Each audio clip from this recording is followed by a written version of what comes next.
Loss of biodiversity. Suppose ನಮ್ಮ ಅರ್ಥದಲ್ಲಿ ಯಾವುದೇ ಹೊಸ ಜೀವಿಗಳಾದರೆ, ಸೃಷ್ಟಿಯಾದರೆ, ಡೆವಲಪ್ ಆದರೆ ಅಥವಾ ಎವಲ್ಯೂಷನ್ ಆದರೆ, that increases the wealth. Increasing in the number of species or organisms on the globe increases the wealth of biology. Biology, ಜೀವಶಾಸ್ತ್ರದ ಸಂಪತ್ತು ಜಾಸ್ತಿ ಆಗುತ್ತೆ.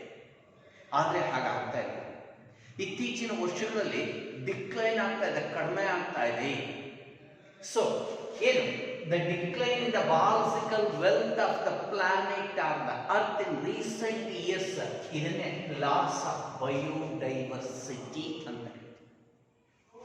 Declining of the biological wealth, declining ಕಡಿಮೆ ಆಗ್ತಾ ಇದೆ. ಬಯಾಲಜಿಕಲ್ ವೆಲ್ತ್, ಜೀವಿಗಳ ಸಂಪತ್ತು ಅಂದ್ರೆ ಜೀವಿಗಳೇ ಕಡಿಮೆ ಆಗ್ತಾ ಇದೆ.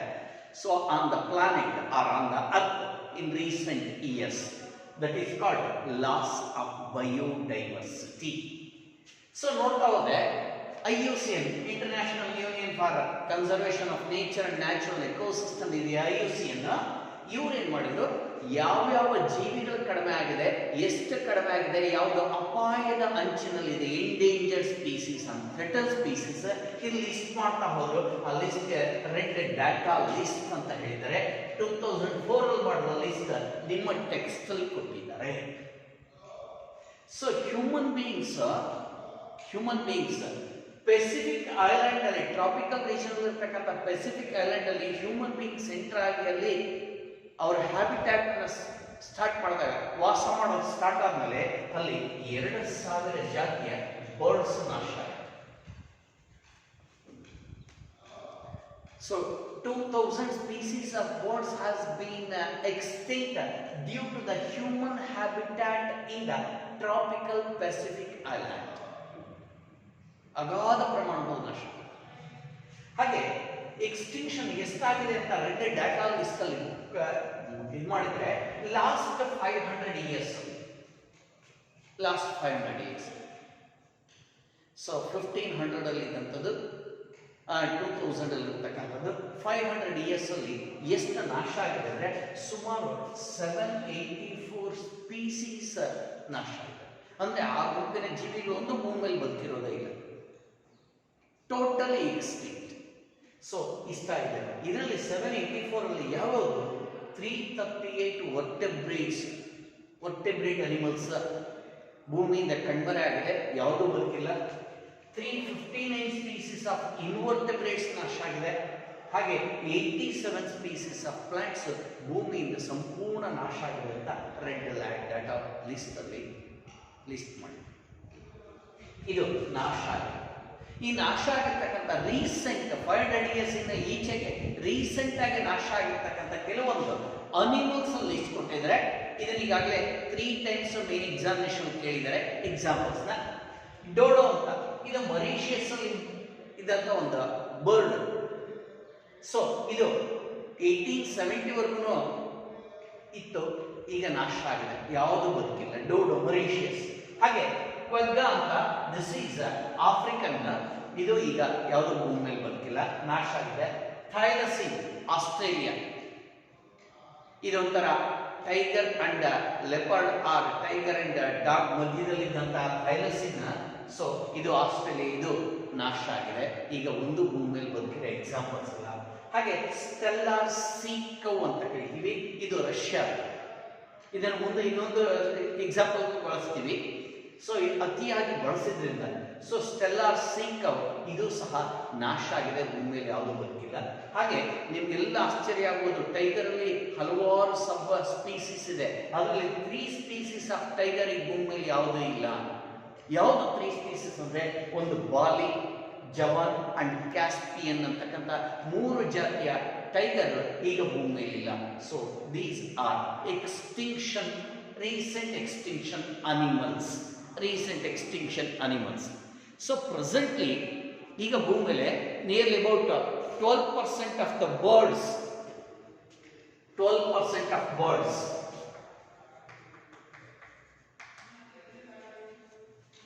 and nearly about 23% of the 23% mammals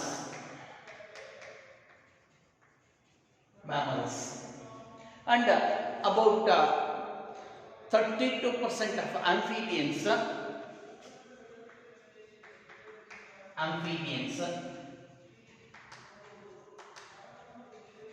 and about 31% of gymnosperms. 31% of gymnosperms. ಇಷ್ಟ ಅಗಾಧವಾಗಿರ್ತಕ್ಕಂಥ ಜಾತಿಯ ಜೀವಿಗಳ ಎಂಡೇಂಜರ್, ವಿನಾಶದ ಅಂಚಿನಲ್ಲಿದೆ. ಅಂದರೆ ಕೆಲವು ಮಾತ್ರ ಬದುಕಿದೆ. ಅವುಗಳಿಗೆ ಸೂಕ್ತವಾದ ರಕ್ಷಣೆ ಕೊಡಲ್ಲ. Unless a proper protection given to them, they will get extinct in the ಫ್ಯೂಚರ್ಲಿ ನಾಶ ಆಗುತ್ತೆ. ಸೊ ಎಷ್ಟಿದೆ ನೋಡಿ, nearly about 31% of gymnosperms endanger ಇದೆ, 12% ಆಫ್ ಬರ್ಡ್ಸ್ ಇದೆ, 23% of mammals and 32% of amphibians are in endangered condition. ಸೂಕ್ತವಾದ ರಕ್ಷಣೆ ಕೊಟ್ಟಿಲ್ಲ ಅಂದರೆ ಇವು ನಾಶ. ನಿಮ್ಗೊಂದು ಆಶ್ಚರ್ಯ ಆಗೋದು, since the origin of life, ಭೂಮಿ ಉಂಟಾಗಿ, ಭೂಮಿ ಸೃಷ್ಟಿಯಾಗಿ 3 ಬಿಲಿಯನ್ ಇಯರ್ಸ್ ಆಗಿದೆ. The earth origin about 3 billion years ago.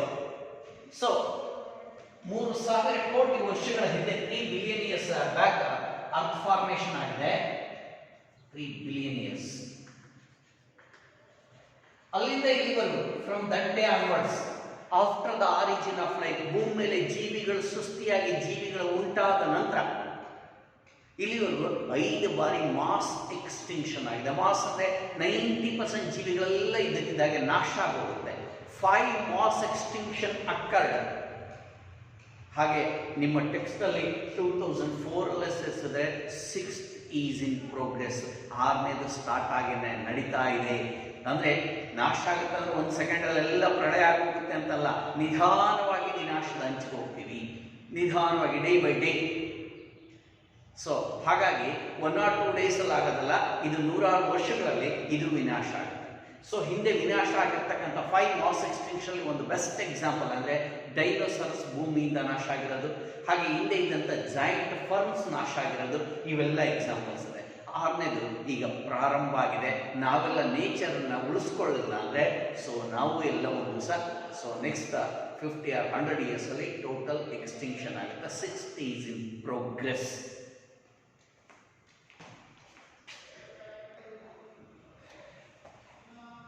Problems due to loss of biodiversity. ಹೌದು, ಏನು ಸರ್ 7 ಮಿಲಿಯನ್ ಸ್ಪೀಸೀಸ್ ಇದೆ, ಕಡಿಮೆ ಆದರೆ ಏನು ತೊಂದರೆ ಆಗುತ್ತೆ. So that is due to the problems due to loss of biodiversity. So ಹಿಂದೆನೂ ಕಡಿಮೆ ಆಗಿದೆ, 5 times ಮಾಸ್ ಎಕ್ಸ್ಟಿಂಕ್ಷನ್ ಆಗಿದೆ. ಆದರೆ ಹಿಂದೆ ಕಡಿಮೆ ಆಗ್ತಿದ್ದಂಥ ರೇಟ್ ಕಡಿಮೆ ಇದೆ. The rate of loss of biodiversity in pre human activity was very slow. Pre human activity, ಮನುಷ್ಯ ಭೂಮಿಯಲ್ಲಿ ಬರೋದಕ್ಕೆ ಮೊದಲು ಲಾಸ್ ಆಗ್ತಾ ಇದ್ದಂಥ ಬಯೋಡೈವರ್ಸಿಟಿ ತುಂಬ ನಿಧಾನವಾಗಿ ಆಗ್ತಾ ಇತ್ತು. ಮನುಷ್ಯ ಭೂಮಿಯಲ್ಲಿ ಬಂದ ನಂತರ, that means after the origin of humans and social habitat ಜಾಸ್ತಿ ಅಂದರೆ ಹ್ಯೂಮನ್ಸ್ದು loss of biodiversity 100 to 1000 times fast ಆಗಿದೆ. 100 to 1000 times ಫಾಸ್ಟ್ ಆಗಿದೆ. ಸೊ ಲಾಸ್ ಆದರೆ ಏನಾಗುತ್ತೆ biodiversity? First, decline in the plant production. ಸಸ್ಯಗಳ ಉತ್ಪಾದನೆ ಕಡಿಮೆ ಆಗುತ್ತೆ. ಉತ್ಪಾದನೆ ಕಡಿಮೆ ಆದರೆ ಫುಡ್ ಇಲ್ಲ, ಯಾವ ಅನಿಮಲ್ಸ್ಗೂ ಫುಡ್ ಸಿಗೋದಿಲ್ಲ. So that is the major, that will be the major problem. Second, lowered resistant to the environmental perturbations. ಅಂದರೆ ಸೊ ನಮ್ಮ ನಿಸರ್ಗದಲ್ಲಿ ಆಗ್ತಕ್ಕಂಥ ವ್ಯತ್ಯಾಸಗಳು, ಉದಾಹರಣೆಗೆ ಡ್ರಾಟ್ ಇರ್ಬೋದು. ಅದಕ್ಕೆ ಡ್ರಾಟ್ ಬಂದರೆ ಪ್ಲಾಂಟ್ಸ್ ಹೊಂದ್ಕೊಳ್ಳಲ್ಲ, ನಾಶ ಆಗುತ್ತೆ. ಅಥವಾ ಫ್ಲಡ್ಸ್, ಈ ಥರ ಇರ್ತಕ್ಕಂಥ ಎನ್ವಿರಾನ್ಮೆಂಟಲ್ ಪರ್ಟ್ರಿಬ್ಯೂಷನ್ಸ್, ಡಿಸ್ಟರ್ಬೆನ್ಸಸ್ಗೆ ಅವುಗಳಿಗೆ ನಿರೋಧಕ ಶಕ್ತಿ ಇರಲ್ಲ, ರೆಸಿಸ್ಟೆಂಟ್, ತಾಳ್ಮೆ ಇರೋದಿಲ್ಲ, ನಾಶ ಆಗಿಬಿಡುತ್ತೆ. ಹಾಗಾಗಿ ಆಹಾರದ ಕೊರತೆ ಆಗುತ್ತೆ. ನೆಕ್ಸ್ಟ್, ಇನ್ಕ್ರೀಸ್ಡ್ ವೇರಿಯಬಿಲಿಟಿ, ವ್ಯತ್ಯಾಸಗಳು ಜಾಸ್ತಿ ಆಗುತ್ತೆ. ಯಾವುದ್ರಲ್ಲಿ ವ್ಯತ್ಯಾಸ ಆಗುತ್ತೆ? ಪ್ಲಾಂಟ್ ಪ್ರೊಡಕ್ಟಿವಿಟಿನಲ್ಲಿ ಜಾಸ್ತಿ ವ್ಯತ್ಯಾಸ ಆಗುತ್ತೆ. ಲೋ ವಾಟರ್ ಯೂಸೇಜ್, ನೀರು ಸಿಗೋದಿಲ್ಲ, ಅತಿಯಾದ ನೀರಿನ ಬಳಕೆಯಿಂದ ಸೊ ವಾಟರ್ ಸಿಗೋದು ಕಡಿಮೆ ಆಗುತ್ತೆ. ಡಿಸೀಸಸ್ ಹೆಚ್ಚಾಗುತ್ತೆ. ಈ ಎಲ್ಲ ಕಾರಣಗಳಾಗುತ್ತೆ due to the loss of biodiversity. ಇದು ಒಂದು ಟೈಮು 3 ಮಾರ್ಕ್ ಕೇಳಿದರೆ ಓನ್ಲಿ 3 ಪಾಯಿಂಟ್ಸ್ ಇರೋದು. These are the causes due to the loss of biodiversity.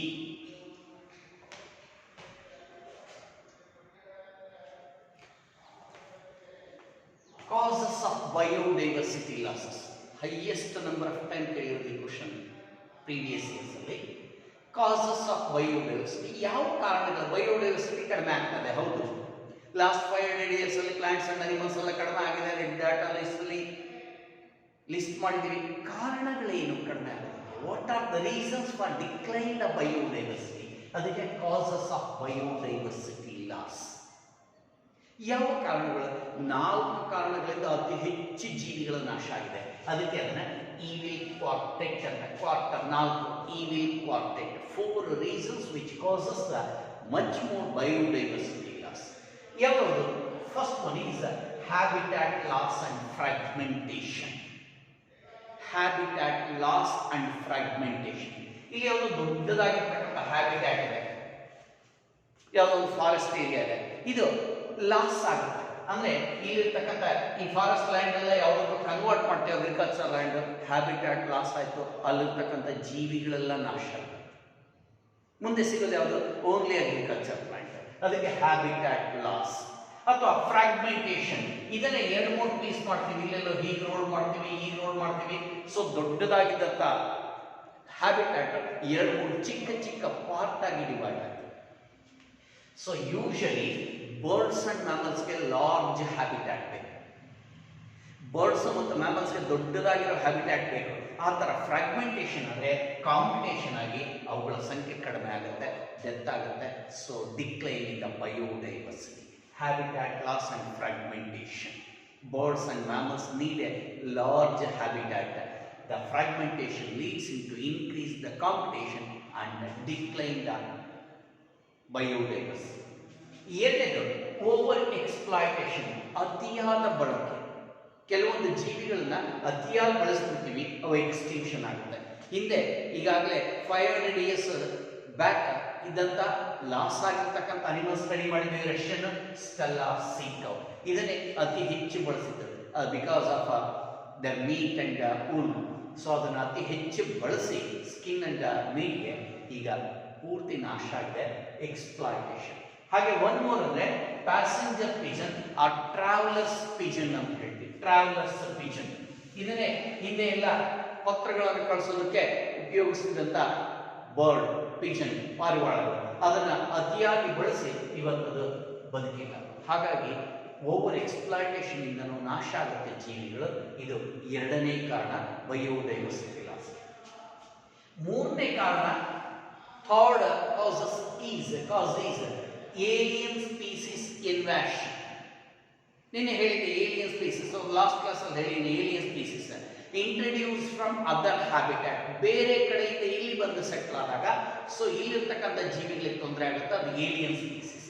Example, ಆಫ್ರಿಕಾದ ಸೊ ಲೇಕ್ ವಿಕ್ಟೋರಿಯಾಕ್ಕೆ, ಆಫ್ರಿಕಾದ ಲೇಕ್ ವಿಕ್ಟೋರಿಯಾಕ್ಕೆ ಒಂದು ನೈಲ್ ಪರ್ಚ್ ಅಂತಕ್ಕಂಥ ಫಿಶ್ ಅನ್ನ ಇಂಟ್ರಡ್ಯೂಸ್ ಮಾಡ್ತಾರೆ, ಬೇರೆ ಕಡೆಯಿಂದ ತಗೊಂಡೋಗ್ಬಿಡ್ತಾರೆ. ಅಲ್ಲಿ ಲೋಕಲ್ ಆಗಿದ್ದಂಥ ಸುಮಾರು 200 ಜಾತಿಯ 200 cichlid fishes, 200 species of cichlid fishes get extinct, ನಾಶ ಆಗೋಗುತ್ತೆ, ಉಳಿಯೋದೇ ಇಲ್ಲ. ಬಿಕಾಸ್ ಇದ್ರ ಜೊತೆ ಕಾಂಪೀಟ್ ಮಾಡ್ಲಿಕ್ಕಾಗದೆ ಎಲ್ಲ ನಾಶ ಆಗ್ತದೆ. ಹೊರಗಡೆಯಿಂದ ಬಂದಂಥದ್ದು ಲೋಕಲ್ ಇಂಡಿಜಿನಸ್ ಅಂದ್ರೆ ಲೋಕಲ್ ಆಗಿರ್ತಕ್ಕಂಥ ಜೀವಿಗಳನ್ನು ನಾಶ ಮಾಡ್ತಾ ಹೊರಗಡೆಯಿಂದ ಬಂದಿರೋದು, ಹೊರಗಡೆಯಿಂದ ಬಂದಿರೋದಕ್ಕೆ ಏಲಿಯನ್ ಸ್ಪೀಸೀಸ್. ಹಾಗೆ ಇಂಡಿಯಾಕ್ಕೆ 3 ಪ್ಲಾಂಟ್ಸ್ ಬಂದಿದೆ ಏಲಿಯನ್ ಸ್ಪೀಸೀಸ್ ಆಗಿ. ಯಾವುದು? Carrot grosser parthenium, carrot grosser parthenium. ಹಿಂದೆ ಒಂದು ಚಾಪ್ಟರ್ ಸ್ಟಡಿ ಮಾಡಿದ್ದೀವಿ. ಸೊ ನಮಗೆ ಫುಡ್ ಕೊರತೆ ಇದ್ದಾಗ 1970s ಅಲ್ಲಿ ಅಮೇರಿಕಾದ ನಮಗೆ ಗೋಧಿಯನ್ನು ಕಳಿಸಿದ್ರು. ಅದರ ಬ್ಯಾಗ್ಸ್ ಮೇಲೆ ಬಂದಂತ, ಅದರ ಬ್ಯಾಗ್ ಮೇಲೆ ಇದ್ದಂತ ಇದರ ಸೀಡ್ಸ್ ಅಂಡ್ ಸ್ಪೋರ್ಸ್ ಇಂದ ಇವತ್ತೇನಾಗಿದೆ, ಪಾರ್ಥೇನಿಯಂ ಇಂಡಿಯಾ ತುಂಬಾ ಬೆಳೆದಿದೆ. So alien species originally of American carrot grass. ಎರಡನೇದು ಐಕಾರ್ನಿಯಾ ಆರ್ ವಾಟರ್ ಹ್ಯಾಸಿಂತ್, ಇದು ನೀರಲ್ಲಿ ಕೆರೆಗಳಲ್ಲಿ ತೇಲ್ತಾ ಇರ್ತ ಪ್ಲಾಂಟ್, ಅದೇ ಐಕಾರ್ನಿಯಾ. ಇದು ಸಹ ಆಫ್ರಿಕಾದ. ಅಂಡ್ ಲಂಟಾನ, ಇದು 3 ಪ್ಲಾಂಟ್ಸ್ ಏನಾಗಿದೆ ಬೇರೆ ದೇಶದಿಂದ ಬಂದು ಈಗ ಇಂಡಿಯಾ ತುಂಬಾ ಸ್ಪ್ರೆಡ್ ಆಗಿದೆ. ಸೊ ಏಲಿಯನ್ ಸ್ಪೀಸೀಸ್ ಇನ್ವ್ಯಾಷನ್, ಇವುಗಳಿಂದ ಏನಾಗಿದೆ ಲೋಕಲ್ ಆಗಿ ಬೆಳೀತಾ ಇದ್ದಂಥ ಪ್ಲಾಂಟ್ಸ್ ನಾಶ ಆಗ್ತದೆ. They declines the growth of the other indigenous species. So ಅದು ಎಕ್ಸ್ಟಿಂಕ್ಷನ್ ಆಗುತ್ತೆ, ಹಾಗಾಗಿ ಬಯೋಡೈವರ್ಸಿಟಿ ಲಾಸ್.